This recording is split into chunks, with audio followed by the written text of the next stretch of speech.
विमला अपनी आखिरी सांसें गिन रही थी।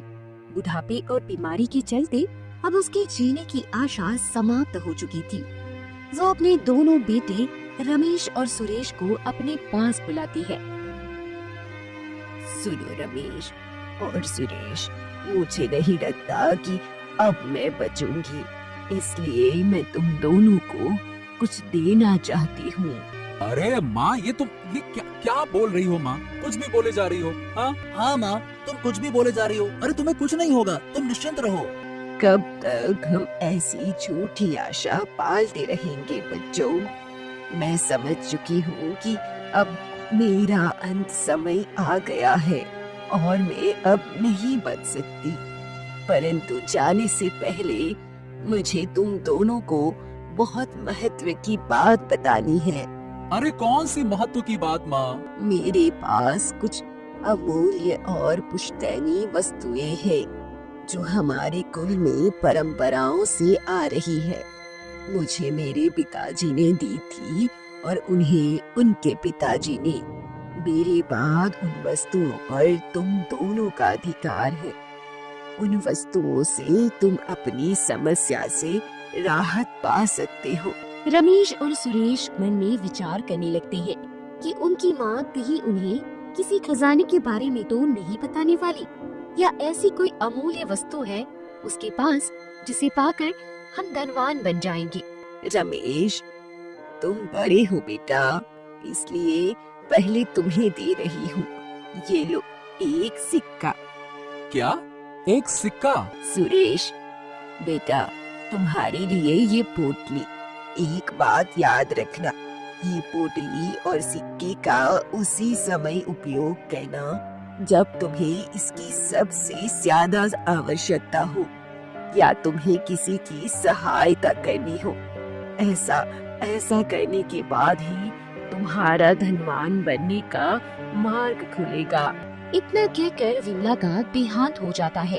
रमेश और सुरेश अपनी माँ का अंतिम संस्कार करते हैं। भैया, माँ तो चली गई, अब हम क्या करें? मतलब मैं क्या बोलूं, आप समझ रहे हैं? हाँ, मैं सब समझ रहा हूँ और मैं भी वही विचार कर रहा हूँ। अरे माँ ने जब कहा था कि वो हमें कुछ देने वाली है, तो मुझे लगा था कि कहीं वो हमें किसी खजाने के बारे में बता रही है। परंतु माँ ने तो अमूल्य वस्तु के नाम पर क्या दिया? एक सिक्का और एक छोटी सी पोटली, बस। हाँ, और साथ में ये भी कहा कि जब सबसे ज्यादा आवश्यकता हो तभी उसका उपयोग करना। वाह वाह वाह वाह वाह। हाँ, पता नहीं माँ ने ऐसा क्यों कहा, यही तो मेरी समझ में नहीं आ रहा। हाँ भैया, मुझे तो लगता है कि अब हमें माँ की इस बात के विषय में ज्यादा ना सोचते हुए अपने अपने रास्ते ढूंढ लेने चाहिए। क्या कर सकते हैं अब, हैं? हाँ, मुझे भी यही लगता है कि तुम सही कह रहे हो। तो भैया, हम कल सुबह ही घर बंद करके बाहर निकलते हैं। हम दोनों अलग अलग मार्ग से जाएंगे और सफलता प्राप्त करके धन कमाकर फिर से अपने घर आ जाएंगे। हाँ, ठीक है, देखते हैं कि पहले कौन सफलता प्राप्त करता है। ठीक है, चलो।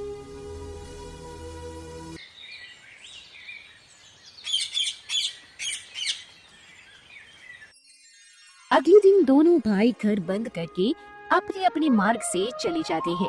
बड़ा रमेश वन के मार्ग से चला जाता है और छोटा सुरेश गांव के मार्ग से आगे बढ़ता है। इधर राजमहल में उसी राज्य के महाराज अधिरथ शिकार पर जाने की तैयारी कर रहे थे। महामंत्री, हमारे जाने की सारी तैयारी हो गई? हाँ महाराज, सारी तैयारी हो गई है। तभी महारानी सुनैना वहाँ आती है। महाराज, आप हमेशा शिकार के लिए जाते हैं। शिकार करना आपको बहुत प्रिय है, परंतु इस बार मैं भी आपके साथ वन में शिकार पर आना चाहती हूँ। अरे परंतु महारानी, वन में जाना आपके लिए सुरक्षित नहीं होगा। पता नहीं वहाँ कितने दिन रहना पड़ सकता है। महाराज, मैं तो हमेशा महल में ही रहती हूँ। मुझे वन में हरे भरे पेड़, अलग अलग प्रकार के पक्षी, चिड़ियों की चहचहाट, पक्षियों का मधुर स्वर सुनना और देखना अच्छा लगता है। कितने दिन हो गए मैं राजमहल से कहीं बाहर नहीं गई हूँ। आप मुझे इस बार अपने साथ ले जाइए। बस ले जाइए। ठीक है। अब आप इतना हट कर रही हैं तो ठीक है, मैं आपका हट मान्य करता हूँ। महामंत्री जी, हमारे साथ महारानी के वन जाने की भी तैयारी की जाए। अब हम और रानी दोनों जाएंगे, ठीक है? महाराज और महारानी अपने रथ में वन की ओर प्रस्थान करते हैं। महामंत्री भी अपने घोड़े पर उनके साथ ही होते हैं। तीनों वन में पहुंच जाते हैं। महारानी सुनैना, आप महामंत्री के साथ यहीं रुकिए। मुझे शिकार करने के लिए वन के और भीतर जाना होगा। वहाँ आपका साथ होना सुरक्षित नहीं है। वन में कोई भी संकट आ सकता है। आप यहाँ महामंत्री की सुरक्षा में रहिए, मैं शिकार करके आता हूँ, ठीक है ना? ठीक है महाराज, परंतु अब शीघ्र ही लौट आना। महाराज अतिरथ वन के भीतर प्रवेश करते हैं। तभी उन्हें एक सुंदर हिरनी दिखाई देती है। महाराज उस हिरनी का पीछा करने लगते हैं। उधर वन के मार्ग से जाते हुए रमेश को एक विचित्र अनुभव होता है। उसे एक हरे रंग की लोमड़ी दिखाई देती है। अरे रे रे रे रे, ये क्या? ये तो मैं पहली बार देख रहा हूँ। ये प्रकृति का कैसा अद्भुत नजारा है। हरे रंग की लोमड़ी, बाप रे बाप रे बाप, ऐसी लोमड़ी तो मैंने कभी ना देखा और ना कभी इसके विषय में सुना। लगता है अवश्य इस लोमड़ी का कोई गुप्त रहस्य है। मुझे खोजना चाहिए कि इसका रहस्य क्या है। रमेश उस लोमड़ी को देखते हुए उसके पीछे जाने लगता है। बहुत दूर जाने के बाद वो लोमड़ी वन में एक तालाब के पास जाकर कहीं लुप्त हो जाती है। अरे अरे अरे अरे अरे, अभी तो वो लोमड़ी मेरे सामने थी। ए ससुरा, अचानक कहाँ गायब हो गई और मैं कितना दूर आ गया हूँ। अब मुझे आगे जाने का मार्ग कैसे मिलेगा? तभी तालाब के पास एक पेड़ से रमेश को आवाज आती है। अब तुम इस वन से बाहर नहीं जा पाओगे। उस हरी लोमड़ी ने तुम्हें अपने जाल में फंसा लिया है। तुम इतनी दूर तक आ गए हो, अब कभी वापस नहीं जा पाओगे। अरे अब ऐसा मत कहिए, मैं तो अपने मार्ग से धन प्राप्त करने के लिए जा रहा था। अचानक वो लोमड़ी दिखाई दी और मैं उसके पीछे पीछे यहाँ तक चला आया। अब यदि मुझे बाहर जाने का मार्ग नहीं मिला तो मैं इस घने वन में भूख और प्यास से मृत्यु को प्राप्त हो जाऊंगा। देखिए, आप जो भी हैं, कृपा करके कोई मार्ग दिखाइए। हाँ, तुम उस हरे रंग की लोमड़ी के पीछे आए और अपना मार्ग भूल गए। अब जब तुम्हें वो लोमड़ी फिर दिखाई देगी, तभी तुम्हें आगे मार्ग भी मिलेगा। तुम उसे वन में ही ढूंढो। जाओ। उस पेड़ की बात सुनकर रमेश मायूस होकर वन में ही भटकने लगता है। हाँ, मुझे कुछ भी करके जल्द से जल्द उस हरे रंग की लोमड़ी को ढूंढना होगा, नहीं तो मुझे अपना पूरा जीवन इस वन में ही व्यतीत करना पड़ेगा। ओहो। सुरेश, जो गांव के मार्ग से आगे बढ़ रहा था, उसे एक कुटीर दिखाई देता है। हाँ, लगता है अवश्य इस कुटीर में कोई साधु रहते होंगे। आगे बढ़ने से पहले साधु का आशीर्वाद लेना उचित होगा।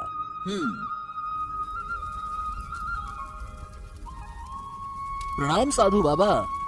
कल्याण हो पुत्र। साधु बाबा, मैं प्रवास के लिए निकला हूँ, इसीलिए मैंने विचार करा कि आपका आशीर्वाद लेकर आगे जाऊं। मुझे कुछ समय आपके सानिध्य में व्यतीत करना है साधु बाबा। अवश्य अवश्य, तुम मेरे सानिध्य में रह सकते हो। पुत्र, ये बताओ कि तुम्हारे हाथ में ये पोटली कैसी है? साधु बाबा, मुझे ये पोटली मेरी माँ ने उनके अंतिम समय में दी थी। उन्होंने मुझसे कहा था कि इस पोटली में से मेरा भाई और मैं दोनों अमीर हो जाएंगे। हाँ, परंतु उन्होंने ये भी कहा था कि केवल अति आवश्यक होने पर ही मैं इस पोटली का उपयोग करूं। ये भी एक समस्या है। हाँ, तुम्हारी माँ ने सत्य कहा है पुत्र। इस पोटली का तुम्हें उचित अवसर देखकर ही उपयोग करना है, तभी तुम इसका लाभ ले पाओगे। हाँ, समझ गया साधु बाबा। मैं सदैव इस बात का स्मरण रखूंगा। वन में महाराज अपना धनुष लेकर उस हिरनी के पीछे भाग रहे होते हैं। जैसे ही महाराज अपना तीर हिरनी की दिशा में चलाने वाले होते हैं, तभी अचानक वो हिरनी एक सुंदर स्त्री में बदल जाती है अपनी आंखों के सामने ये अद्भुत दृश्य देखकर महाराज हक्के बक्के रह जाते हैं। अरे ये क्या? ये कैसे हो सकता है? मुझे तो अपनी आंखों पर विश्वास नहीं हो रहा। मतलब ये एक हिरणी ऐसे सुंदर स्त्री में कैसे बदल सकती है? महाराज अतिरथ उस स्त्री के पास जाते हैं। आश्चर्य आश्चर्य, तुम कौन हो और अचानक हिरणी से स्त्री में कैसे बदल गई? महाराज, मैं हिरनी नहीं अपितु स्वर्ग की एक अप्सरा हूँ। एक देव ऋषि के श्राप के कारण मैं हिरनी बन गई थी। शिकारी और वन्य पशुओं से बचकर इस वन में रह रही थी। आज आपने जब मुझ पर तीर का निशाना लगाया तब मुझे अपनी सुरक्षा के लिए अपने वास्तव रूप में आना पड़ा। परंतु आप जैसी सुंदर स्त्री को कोई श्राप कैसे दे सकता है? आप तो इतनी सौंदर्यवती हैं कि कोई भी आप पर मोहित हो सकता है। वो जानने के लिए आपको प्रथम मेरी पूरी कहानी सुननी पड़ेगी। तभी वहाँ उस हरे रंग के लोमड़ी को ढूंढते हुए रमेश भी पहुँच जाता है। महाराज उसे देखते हैं। महाराज को मेरा प्रणाम। मैं वन में मार्ग भटक गया हूँ महाराज। क्या? ओहो हो, मैं भी एक हिरणी के पीछे पीछे वन में बहुत भीतर प्रवेश कर चुका हूँ। महाराज, जब मैं यहाँ आया तो मुझे एक हरे रंग की लोमड़ी दिखाई दी। अब उस अनोखी लोमड़ी को देखकर मैं उसके पीछे चला गया। वो अचानक लुप्त हो गई महाराज। तब तालाब के पास एक पेड़ ने मुझे बताया कि जब मुझे फिर से उस हरे रंग की लोमड़ी के दर्शन होंगे तब मुझे आगे जाने का मार्ग मिल सकता है। बस उसी उलझन में मैं उसके पीछे जा रहा हूँ। मैं भी इस वन में भटक गया हूँ। मेरे विचार से ये कोई संयोग नहीं है।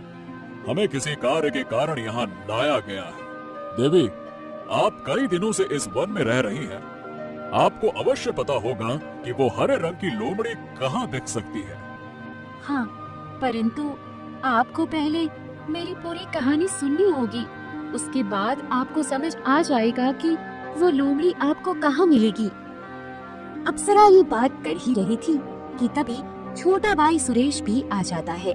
रमेश को वहाँ देखकर वो कहता है, अरे भैया, आप इस वन में ही हैं।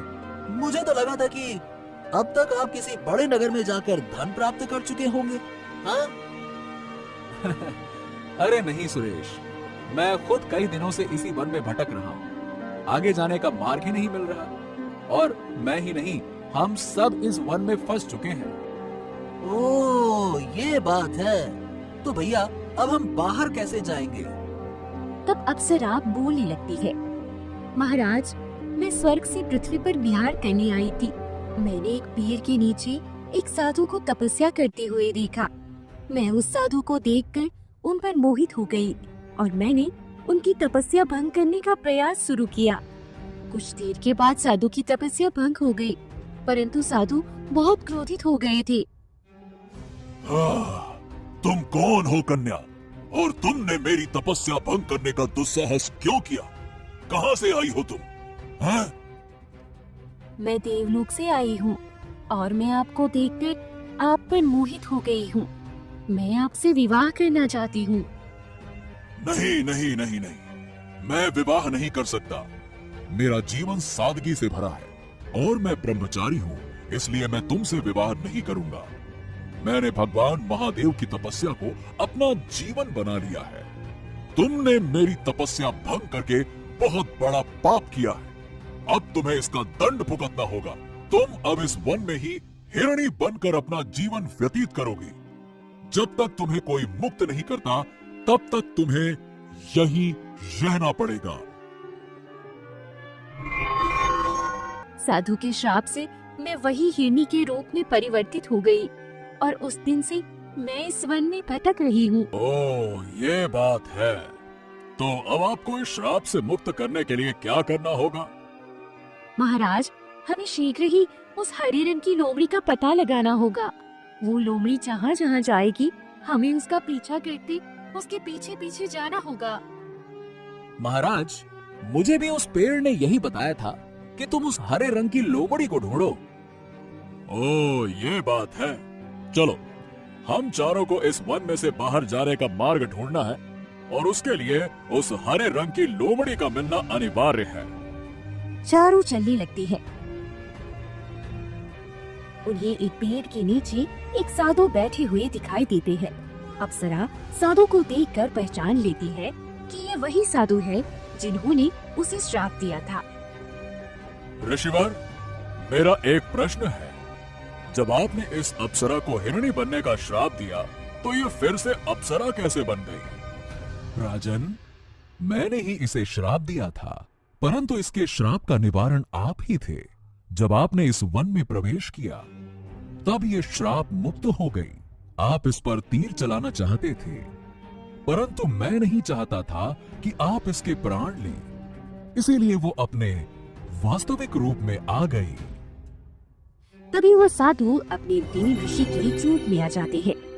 देवर्षि, आप तो इस वन में वर्षों से तपस्या कर रहे हैं, तो अब आप ही बता सकते हैं कि वो हरे रंग की लोमड़ी हमें कहाँ मिल सकती है? हम सबको इस वन में फंसे हुए बहुत दिन हो गए हैं और हमें बाहर जाने का मार्ग नहीं मिल रहा। हाँ, इस वन की उत्तर दिशा में एक गुफा है। उस गुफा का एक बंद दरवाजा है और उस गुफा को एक तोते का संरक्षण प्राप्त है। और हाँ, वो कोई सामान्य तोता नहीं है, वो एक जादुई तोता है। वो तोता आपसे जो भी इच्छा जाहिर करेगा उसे आपको पूर्ण करना होगा, तभी वो आपकी सहायता करेगा। इधर वन के बाहर महारानी सुनैना और महामंत्री महाराज अधिरथ की प्रतीक्षा कर रही थी। महामंत्री जी, महाराज को वन के भीतर गए हुए बहुत दिन हो गए हैं। अब तक तो महाराज को शिकार करके लौट आना चाहिए था। हाँ, आना तो चाहिए था, परंतु शिकार करने के समय ऐसा होता ही है। इसीलिए महाराज ने आपसे कहा था कि आपको वन में समस्या होगी महारानी। हाँ, परंतु मुझे अब भय लगने लगा है। भय का कोई कारण नहीं है महारानी। मेरे विचार से अब आपको राजमहल लौट जाना चाहिए। आपका इतने दिनों तक महल से बाहर रहना उचित नहीं है। नहीं, नहीं, मैं महाराज को लिए बिना इस वन से बाहर नहीं जाऊंगी। जब तक मैं महाराज को सकुशल देख नहीं लेती, मुझे चैन नहीं आएगा। इधर देव ऋषि की सहायता के लिए महाराज अधिरथ, रमेश, सुरेश और अप्सरा उनका धन्यवाद करते हैं और उनका आशीर्वाद लेकर सभी आगे दक्षिण दिशा में चले जाते हैं। उन्हें वो गुफा दिखाई देती है। तभी उन्हें उस तोते की आवाज आती है। रुकिए, यदि आपको इस गुफा के अंदर जाना है तो आपको मेरी इच्छा पूरी करनी होगी। हाँ, बताओ, क्या इच्छा है तुम्हारी तोते? महाराज, मैं कई दिनों से भूखा हूँ और मुझे भोजन की आवश्यकता है। यदि आप मेरे लिए इस समय अन्न के दानों का प्रबंध कर दें, तो मैं आपको इस गुफा को खोलने का रहस्य बता दूंगा। महाराज विचार करने लगते हैं कि अब इस घने वन में अन्न के दाने कहाँ मिलेंगे। तभी सुरेश अपनी पोटली को हाथ लगाता है। वो पोटली खोल कर देखता है तो उसमें चावल के दाने होते हैं। महाराज, मेरी इस पोटली में अन्न के दाने हैं। फिर महाराज उस पोटली से मुट्ठी भर अनाज के दाने निकालते हैं और तोते के सामने रख देते हैं। तोता अन्न खाकर प्रसन्न हो जाता है और कहता है, महाराज, मैं प्रसन्न हूँ। अब मैं आपको इस गुफा के दरवाजे को खोलने का मंत्र बताता हूँ। ओम फट्ट हरी कट्ट खुल जा बता सकते। ओम फट्ट हरी कट्ट खुल जा बता सकते। जब आप ये मंत्र बोलेंगे तो ये दरवाजा खुल जाएगा। फिर महाराज जोर से वो मंत्र बोलने लगते हैं। ओम फट हरी गट खुलका फटाफट। जैसे ही महाराज अधिरथ ये मंत्र बोलते हैं, गुफा का दरवाजा खुल जाता है और एक तेज रोशनी दिखने लगती है। चारों गुफा के अंदर जाते हैं। वो देखते हैं कि गुफा के अंदर ढेर सारा खजाना पड़ा हुआ है। अरे बाप रे, इतना बड़ा खजाना!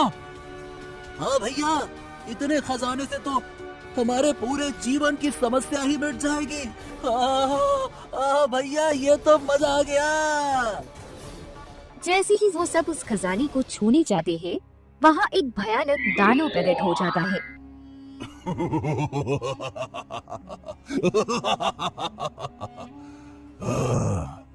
बहुत दिनों से इस गुफा में भूखा बैठा हुआ था। आज एक साथ ही इतना सारा भोजन स्वयं मेरे सामने आ गया। 4-4 मनुष्यों को खाकर मैं तो तृप्त हो जाऊंगा। दानव को ऐसे कहते ही सब डर जाते हैं। महाराज कहती है, हे दानव, हम यहाँ इस वन में फंसे हुए हैं। हमें यहाँ से बाहर जाने का मार्ग ढूंढना है, परंतु एक के बाद एक समस्याएं आती जा रही हैं। आप हमें खाइए मत, आप हमें बाहर जाने का मार्ग बताइए। आपकी जो भी इच्छा होगी हम पूरी करने का प्रयास करेंगे। मैं बहुत दिनों से भूखा हूँ और मुझे ताजा मांस खाना है, और वो भी इतना कि मेरी इतने दिनों की भूख मिट जाए। बताओ, है तुम्हारे पास कोई उपाय? बताओ। चारों एक दूसरे की तरफ देखने लगते हैं। हाँ, तो बात यह है कि हमें इस दानव की इच्छा किसी भी प्रकार से पूरी करनी होगी। यही हमें बाहर जाने का मार्ग बता सकता है।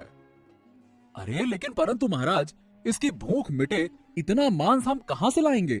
हम में से किसी में भी इस दानव की भूख मिटाने के लिए अपने प्राणों का त्याग किया, तब भी वो दानव की भूख नहीं मिटा पाएगा। हाँ, बात तो सही है। हमें फिर कोई और विकल्प ढूंढना होगा। तभी रमेश की जेब से उसकी माँ ने दिया हुआ सिक्का जमीन पर गिरता है। जैसे ही वो सिक्का जमीन पर गिरता है, उस सिक्के की चमचमाती रोशनी निकलती है और आवाज आती है, तुम अपनी जो भी इच्छा है वो मुझे बता दो, मैं तुम्हारी हर इच्छा पूरी करूंगा। ऐसे बोलते हुए सिक्के को देखकर सभी को बहुत आश्चर्य होता है। रमेश कहता है, हाँ हाँ हाँ हाँ हाँ हाँ हाँ, यदि तुम हमारी इच्छा पूरी करना चाहते हो तो ये करो कि इस दानव की भूख मिट जाए, इतना मांस उसे दे दो। हाँ।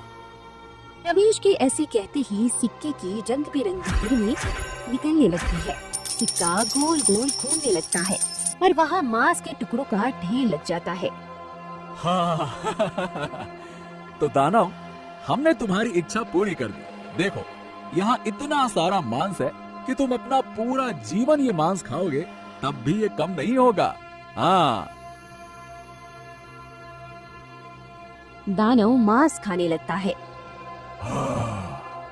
आज तुम्हारे उस सिक्के ने तुम सब की रक्षा की है, अन्यथा मैं तुम सबको खा लेता। अब तुम्हें इस गुफा और वन से बाहर जाने का मार्ग मिल जाएगा। ऐसा कहकर दानव भी लुप्त हो जाता है। रमेश और सुरेश अपनी पोटली में उस खजाने से थोड़ा धन भर लेते हैं। अरे ये दानव तो लुप्त हो गया, अब हम किस प्रकार से वन से बाहर जाएंगे? कुछ बता कर भी नहीं गया। तभी अचानक वहाँ वो हरे रंग की लोमड़ी प्रकट हो जाती है। वो हरी लोमड़ी आगे चलने लगती है। महाराज अधिरथ, अप्सरा, रमेश और सुरेश उस हरे रंग की लोमड़ी के पीछे चलने लगते हैं। जैसे जैसे वो लोमड़ी आगे जा रही थी, चारों उसके पीछे जाने लगते हैं। थोड़ी देर के बाद वो देखते हैं कि वो वन से बाहर पहुंच चुके हैं। सुरेश, हम वन से बाहर आ गए। देखो, देखिए देखिए देखिए महाराज। हाँ हाँ हाँ हाँ हाँ हाँ अंततः हम वन से बाहर आ ही गए। हाँ। महाराज अधिरथ महारानी के पास आते हैं। महाराज आप आ गए। मैं आपकी कितनी प्रतीक्षा कर रही थी। आपको जाकर इतने दिन हो गए थे। मुझे तो भय लगने लगा था कि कहीं आपके साथ कुछ अनुचित तो नहीं हुआ है ना? अरे महारानी, हम एक बहुत बड़े संकट में फंस गए थे, परंतु ईश्वर की कृपा से हम उस संकट से बाहर आ गए। हाँ। महाराज अधिरथ महारानी सुनैना और महामंत्री के साथ राजमहल में प्रस्थान करते हैं। रमेश और सुरेश अपने गांव चले जाते हैं। गुफा में मिले हुए खजाने के कारण दोनों धनवान बन जाते हैं। अप्सरा भी अपने स्वर्ग लोक की ओर चली जाती है। घर आने के बाद भैया, हमें माँ के दिए हुए उस सिक्के और पोटली का उपयोग सही समय पर करना है।